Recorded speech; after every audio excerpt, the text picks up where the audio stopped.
मॅडमने जाकिरा मॅडमने सांगितली तर एकाच दिवशी 26 जानेवारीला 20 मॅट तिथल्या तिथे गेले त्याचा रिझल्ट बघून। आणि त्याच्या आधी मी माझा रिझल्ट सांगितला।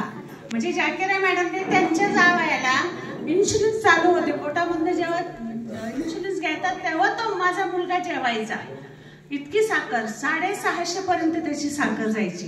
त्याच्यानंतर जेव्हा त्याने 3 महिने यूज केली ती मॅट तर त्याची एकदम 120 वर साखर आली। म्हणजे मला सुद्धा म्हणजे वाटलं नव्हतं का इतका परिणाम मॅट मुळे होईल म्हणून, माझा भरोसाच नव्हता। म्हणजे पण तो मला व्हॉट्सअपवर दाखवायचा, मम्मी बघ प्रत्येक महिन्याची शुगरची। मला इतका आनंद झाला माझ्या मुलाचा, सगळ्यात जास्त आनंद मला तो आहे। आणि त्याच्यानंतर मला मग मी पण गादी यूज केली, म्हणजे मॅट यूज केली, तर मला पण त्या मॅटचा खूप सारा फायदा झाला। माझी पण आता साखर 120 वर आहे, थायरॉइड पण